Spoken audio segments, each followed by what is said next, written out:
So I am offering a Green New Deal that has been described as one of the most aggressive and progressive, which says that by 2045 we will have a clean economy, we will invest in renewable energy. A clean economy. That sounds so lovely. It's going to be clean. We're just going to scrub it. Joining me now, my friend Mark Morano, executive editor, climatedepot.com. Mark, I'm excited for this to have an economy that's clean. It sounds so nice. We're just going to clean it. You know what the word she wants to use there is a centrally planned command and control economy dictating every aspect of your life. Because when they talk about a clean economy, what she's referring to is solar, wind, and EVs. And in order to make, and of course, limits on eating red meat, and of course, regulations on every aspect of your life, your freedom of movement, your appliances, pizza ovens, gas stoves, and the whole like. This is a specter that I think, Mao's China, Stalin would have envied, to have the ability to impose this clean economy through the massive organs of the state in which they're able to do it. And it's mostly at this point, because they couldn't get officially, they never even introduced, they introduced the Green New Deal, but it was never actually voted on. They're actually just doing this right now through massive cash infusion. Pennsylvania, of course, being the biggest state. But her entire plan is to go full net zero beyond what Joe Biden has done. Her vice presidential candidate, Walz, has done some 40 climate bills in Minnesota. He's the only second most radical climate governor next to Gavin Newsom in America. But he comes off as the shucks, guy next door, football coach. So he's very effective in that he's a radical that you can't actually tell at first glance. Yeah, that's, of course, their plan. And people should know that this climate insanity from Dome it's not a one-off. She's talked about fracking in ways like this. Yes. Climate change is the single greatest threat facing our world today. That's why I am committed to passing a Green New Deal, creating clean jobs, and finally putting an end to fracking once and for all. Mama Kamala just don't give a frack. Mark, yeah. Mama Kamala wants to ban fracking. What would that mean? Well, fracking is the entire reason the United States led the world in reducing our CO2 emissions after 2010 to about 2020. No country even came close. And this was under Donald Trump, too, by the way. If you actually cared about climate change or thought CO2 was driving a catastrophe, you would be pro-fracking. But here's what's happened. She never said a word about it in 2024. Her campaign just issued a statement. She no longer supports that. And now you have the New York Times, the Washington Post coming out recently and saying Kamala is not talking about climate at all anymore. Neither is Walz, who's made it his signature issue as governor. They've gone silent.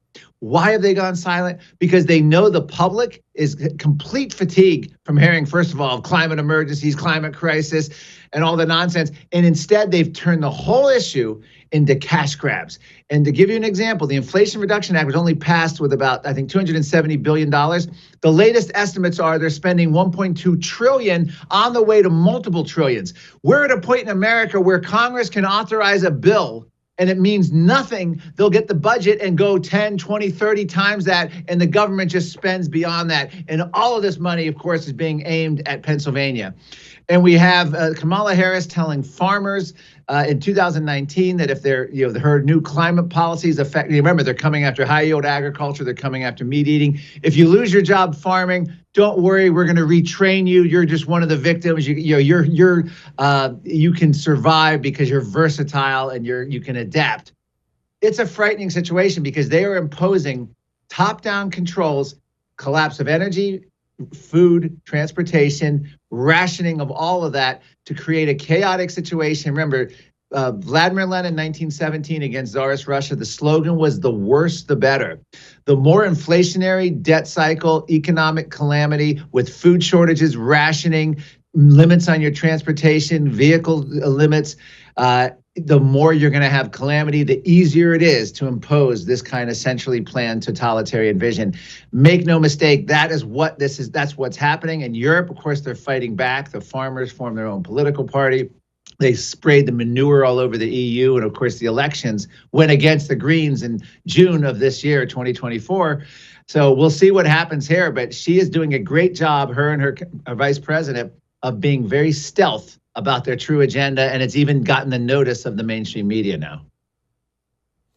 Mark, you say this is about just, handing money to their political allies, but these people want to ban gas-powered vehicles. That surely doesn't have anything to do with handing out money to people, right? No, it doesn't. But the inflation, what they're doing is they're bringing in, let's call them temporary jobs, unless the government commits long term to doing this. But they're bringing in we're going to have a battery assembly plant, all the parts from China, of course. But we're going to have this big plant right here in your little town, and that's where the Inflation Reduction.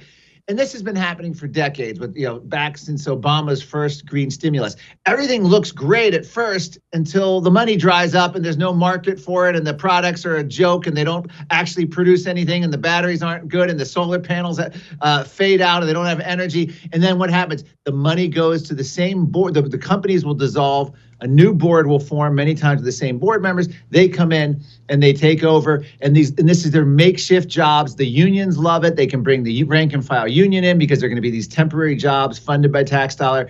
But no, they don't care, because they're trying to even not talk about the gas-powered car bans and the EVs. I mean, the EVs are collapsing before our eyes. We used to talk about defund the police, and it was a big theory. Then they actually got to implement it. We saw the result. Now they ran away from it. They're still in the phase where they're talking about this panacea of EVs. Ford just announced they're bailing. Every major automaker is losing their shirt on it, walking away from the EVs, but not the federal government. Federal government is still in. Minnesota's in. Harris, as far as we know, again, they've gone silent on all of these plans with EVs. It's one thing to like an EV and think they're a neat second or third car. It's another to say we're going to ban gas-powered cars. But that's what Harris walls are all about. And again, this is the most radical climate agenda we've ever seen, but that no one's talking about. And I mean by no one, I mean the candidates themselves stop talking about it. We don't even know their positions. We don't know, they don't have any public position on this anymore. They've gone silent. I would thank you for coming to my YouTube channel, but I know how brilliant it is, and I know you love it here. So subscribe and watch. We're going to start really ramping things up and putting some funny stuff, some interesting stuff out there, some collaborations. Either way, my YouTube channel is officially the place to be. So stick around.